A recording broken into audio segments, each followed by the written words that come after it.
गुरुदेव जय।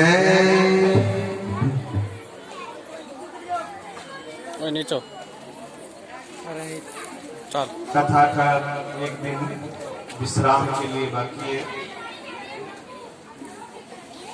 परमात्मा की अनंत कृपा से भगवान की कथा, भगवान का नाम, भगवान के कीर्तन का सौभाग्य मिलता है। जीवन ऐसे ही पता नहीं चलता इस झमेले के अंदर कैसे कब पूरा हो जाता है। जब मृत्यु सामने खड़ी होती है लास्ट टाइम में, तब पछतावा होता है कि हमने जीवन में क्या किया है, किस लिए आए थे और क्या लेके जा रहे हैं। जो कुछ इकट्ठा किया है, जो कुछ हमने पाला लिखा, जो भरा है जेबों में, वो वहां पर काम जब नहीं आता है, जिसके सहारे अभी तक जिए थे, और जब वो छूटने लगता है, और जो जिसके सहारे अभी तक भरोसा था, बल था, हिम्मत थी, वो सब अलग हो जाते हैं। उस टाइम जीवन का एहसास होता है कि मैंने जीवन में क्या कमाया है। लोग कहते हैं कि खाली हाथ आए और खाली हाथ जाओगे, ये बात बिल्कुल झूठी है, 101% झूठी है। न खाली हाथ आते हैं, ना खाली हाथ जाते हैं। जब आते हैं तब भी अपने कर्मों का लेखा जोखा साथ में लेके आते हैं, और जब वापस जाते हैं तब भी जो हमने कर्म किए हैं अच्छे बुरे, वो साथ में जाएंगे। पैसा नहीं जाएगा, लेकिन पैसा जिस बेईमानी से कमाया है वो बेईमानी जरूर साथ जाएगी।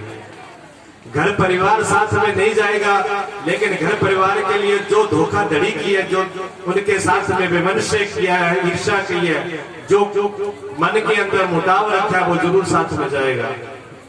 किसी के साथ जो धोखा किया, किसी के साथ जो बुराई की है, किसी के साथ जो अशुभ कर्म हुआ है, वो निश्चित रूप से हमारे साथ में जाएगा। ये आपके पास मोबाइल और ये जो कैमरे लगे हुए हैं, देखने में, ऊपर से देखने में कुछ भी नहीं लग रहा है। ये भैया जो है मूवी बना रहे हैं, अब ऊपर से देखो तो इसमें कुछ नहीं दिखेगा, लेकिन इसके अंदर सब फीड हो रहा है, सब जमा हो रहा है। आप कभी भी उसको निकाल के देखोगे, वो सामने आ जाएगा। इसी प्रकार हमारे कर्म, हम सोचते हैं हमको कोई नहीं देख रहा है, हम बिल्कुल चुप करके, सबसे छुपा करके, बड़े अंधेरे में बड़ा दूसरे को धोखा देते हैं, अपने समझते हैं कि हमको कोई नहीं देख रहा, लेकिन हमको देखने वाला हमारे अंदर ही बैठा हुआ है। आप कोई भी कैसा भी कर्म करो, क्या उसकी जानकारी आपको खुद को नहीं होती? आप उसको जानते हो कि मैं क्या कर्म कर रहा हूँ। वो जो आप अंदर बैठे हुए जान रहे हो, वही तो खुदा है, वही परमात्मा, वही आत्मा है। उसमें सब लेखा जोखा हो रहा है। तो ये भूल कर कभी नहीं सोचे कि कोई साथ में नहीं जाता, बिल्कुल साथ में जाएगा। ये जो कथा श्रवण करी है, ये भी आपकी, ये आपकी कमाई है। जो गौ माता की सेवा की है, वो आपकी कमाई है। जो दान धर्म पूजा पाठ किया, वो आपकी कमाई है। जो यज्ञ किया, वो आपकी कमाई है। वो आपके साथ में रहेगी, और सबसे बड़ी बात है कि उसको कोई भी छीन नहीं सकता।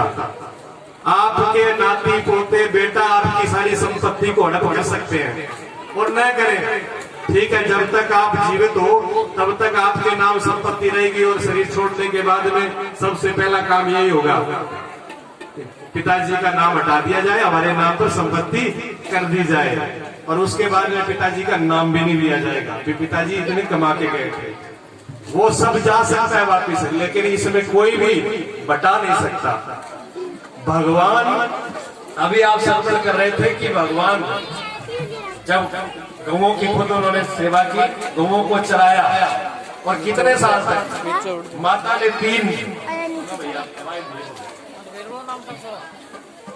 तीन चीज माता ने दी थी कन्हैया को। एक तो कंबली दी थी, कंबल जिसको बोलते हैं, एक लाठी, और तीसरी जुत्ती, जिसको आप बूट या चप्पल कुछ बोलते हो। जुतियां बहुत सुंदर बना के दी। गौआ चलाने के लिए भगवान जाते हैं तब तो दो चीजों को भगवान ने स्वीकार कर लिया, लाठी भी ले ली और कंबली भी ले ली। लेकिन जब जूतियां लेने बारी आई तो भगवान पीछे हट गए, नहीं भैया जूती नहीं पहनूंगा। माँ ने बहुत समझाया, जंगल में जाओगे बेटा, वहां पर कंकड़ पत्थर कांटे बहुत है, उन्हें क्या नहीं दिया। जब अगर मेरी पूरी गई मैया को आप जूती पहना दो तो मैं जूती पहनता हूँ। अगर मेरी माँ जूती नहीं पहनेगी तो उसका बेटा भी जूती नहीं पहनेगा। और भगवान ने जूती नहीं पहनी। और कितने टाइम तक? 12 वर्ष शास्त्र में लेख है, 12 वर्ष तक भगवान नंगे पैर रहे वृंदावन में और जूती नहीं पहनी।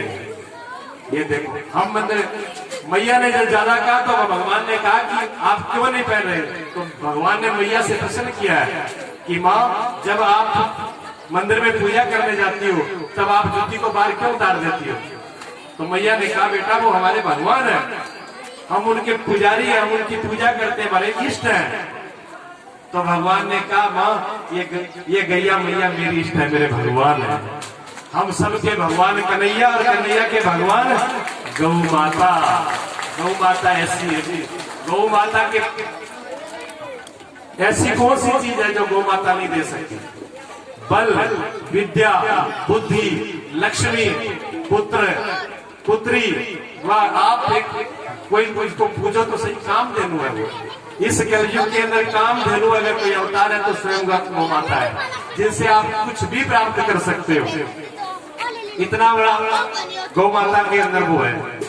माता, एक निवेदन है आपसे। मेरी शाम को बात हो रही थी तो मैंने माता से पूछा, वो रोटी देती है सुबह। कहती, गुरुजी हम रोटी जो देते हैं ना सुबह, जो पहली तोवे को होती है वो रोटी देते हैं।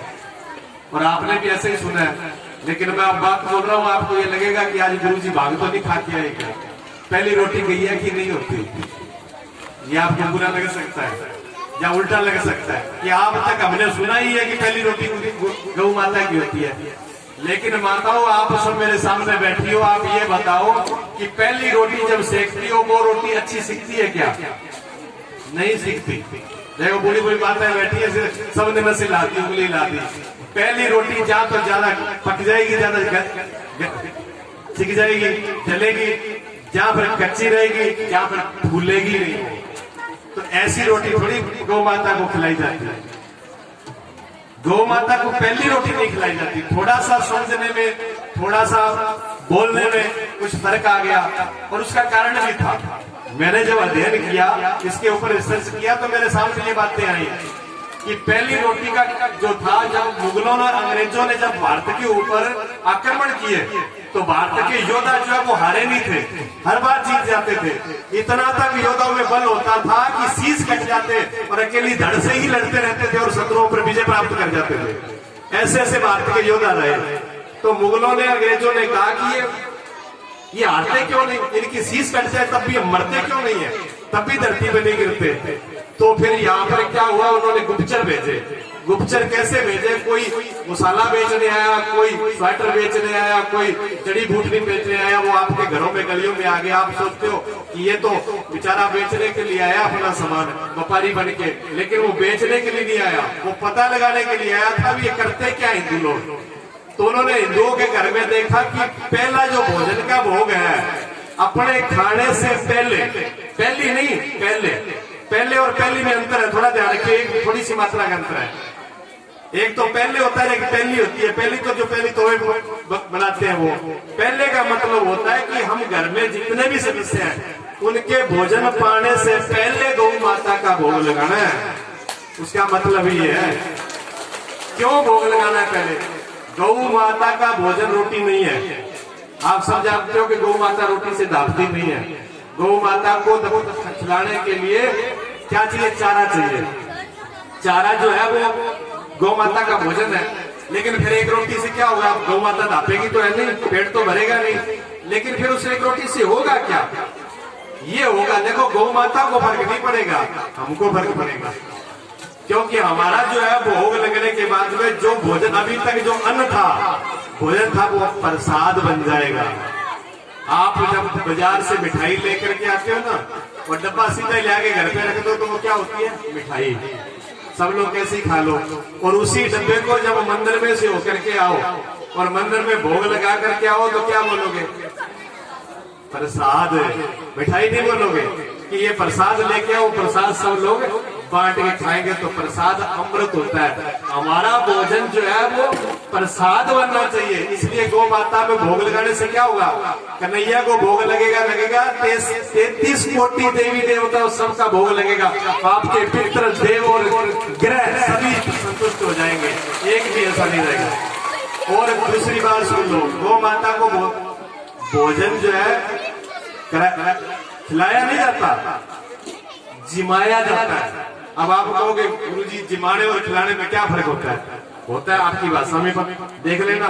जब आप अपने बच्चे को बोलते तो क्या बोलती है माता बच्चे को, बेटा रोटी खा ले। और जब अपने बड़े को कहती है तब खाना खा लो नहीं कहते, कहते जिम लो क्या बुला देते हैं। बड़ों को आदर जिमाने से बोलते हैं, आदर से बोलते हैं। तो गौ माता को भी जिमाया जाता है। एक और जी निवेदन है, हमने 2 दिन पहले मैं बोलना चाह रहा था, हम यहाँ खड़े थे तो एक भैया आए, उन्होंने वो लिफाफा ऐसे कैसे फेंक दिया गौ माता। एक तो वो गौ माता एक दूसरे से लड़ने लगी, एक दूसरा उसका प्लास्टिक नहीं उतारा, उन्होंने प्लास्टिक सहित फेंक दिया। ऐसी भूल न करे माताओं, यो कोई भी। एक तो छुरी लेकर के छुरी से गऊ को काटता है तो वो भी हत्यारा है। और एक हमने प्लास्टिक की गौ माता को खिला दिया, प्लास्टिक से अगर गौ माता के प्राण चले गए तो हम उतने हत्यारे हम हुए। प्लास्टिक भूल करके भी आसपास बस पुगे तो प्लास्टिक घर में ही ना बढ़ने दो। प्लास्टिक बहुत खतरनाक है जी।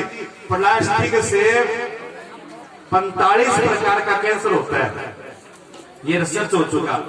हमारे तो पीजीआई के डॉक्टर साहब आते हैं मेरे पास चंडीगढ़ से, मेरे गुरुजी के शिष्य ही हैं, बड़े डॉक्टर हैं वो तो हमको कहते हैं स्वामी जी आप प्लास्टिक की बाल्टी से स्नान भी मत किया करो। प्लास्टिक की बाल्टी स्नान करना भी घातक है, ये भी शरीर के लिए खराब है, इतना खतरनाक है। और उसमें हम भोजन रख लेते हैं, और खास करके गर्म भोजन अच्छा है तो प्लास्टिक पे भूल कर भी न पिए, नहीं तो बिना कैंसर के बचना बहुत मुश्किल है। उसमें ऐसे तत्व है, तो जहां तक बचे अपने वही जो पुराने बर्तन थे, जो पुरानी रीति रिवाज है वो बहुत ही बढ़िया है। किसी चक्कर में पड़ने की जरूरत नहीं है, अपने बढ़िया बर्तन रखो। तो गौ माता को ऐसे ना खिलाएं, बांट के हिसाब से डालें उसमें, कि खराब ना हो। क्योंकि एक तो पुण्य करे ये मालूम पड़े कि पुण्य की जगह पाप हो गया तो दिक्कत हो जाएगी। ठीक है ना। आज टाइम कम लूंगा, थोड़ी सी बात 2-4 भाइयों ने वो दवाई बार बार कह रहे थे कल के, और बता दूं 2 मिनट में। ठीक है, दर्द की पूछ रहे थे जी, कुछ माताओं ने पूछे, कोई भाइयों ने पूछे। दर्द होता है, पैरों में दर्द होता है, हाथों में दर्द होता है, में दर्द होता है। देखो सबसे पहले तो मेरा निवेदन यही है कि गौ माता, देसी गौ माता का ही सब चीज खाना पीना शुरू करो, और वो भी खेत का भी थोड़ा ध्यान रखो। गोबर भी गौ जो डाला जाता है खेत में वो भी गौ माता का ही डले। यूरिया और डीएपी तो उधर डाल देते हैं, फिर इधर दूध भी गड़बड़ हो जाता है, ये भी दिक्कत है। दूसरा जो एक और बात बता रहा हूं आपको, जो आप घी है ना, जो घी मशीनों से निकालते हो, मशीनों से घी नहीं निकलता, मशीनों से जो निकलता है वो फेंट बोलते हैं उसको। जो डेयरी पर मिलता है वो फेंट मिलाई निकाली तो उसको फेंट बोलते हैं। फेंट जो है वो कोलेस्ट्रॉल को बढ़ाता है, वो नाड़ियों को ब्लॉक करता है। जब जहां तक अगर अपने स्वास्थ्य को बढ़िया रखना हो और सुबह सुबह योग करना हो तो थोड़ी 10-20 मिनट मेहनत किया करो, हाथ से बिलो करके देखो आप खा के, अगर उससे आपको किसी प्रकार की बीमारी होती है। लेकिन ये बता तो दूंगा, लेकिन करना मुश्किल है, पूछते हो आप, क्योंकि आप उतनी मेहनत तो करते नहीं, हाथ लगाना नहीं होता, हाथ पैर चलते नहीं। स्वामी रामदेव जी कहते हाथ चलाओ, ऐसे करो वैसे करो, चक्की चलाओ।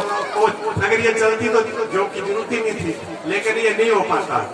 फिर भी जितनी कोशिश हो सके, जो बिलो करके हाथ से घी निकलता है वो बिल्कुल शुद्ध घी होता है, मशीन वाला फैट होता है, घी नहीं होता। उसके तत्व रसायन सब बदल जाते हैं बताओ, ठीक है ना। इसलिए जो दवाई बता रहा हूँ उसको मिक्सी में नहीं रगड़ना, कोई भी दवाई मसाला मिक्सी में न रगड़ो, उसको आप ठंडी से हाथों से रगड़ो। मिक्सी में रगड़ने के बाद में उसमें कोई तत्व नहीं रह जाते, वो जल जाते हैं।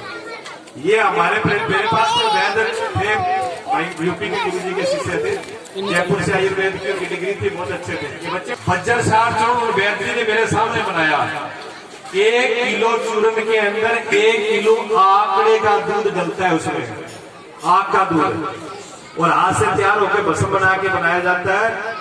वो कैसा भी दर्द हो, पृथ्वी की दर्द हो, कैसा भी हो, उसको बिल्कुल खत्म कर देता है लेते ही। तो हमने बैल से कहा, बैल जी मैंने कहा 1 किलो दूध आंकड़े का 1 किलो आपके चूर्ण में डला है, तो कंपनियां काउंटरों के काउंटर दूध कहां से लाती है?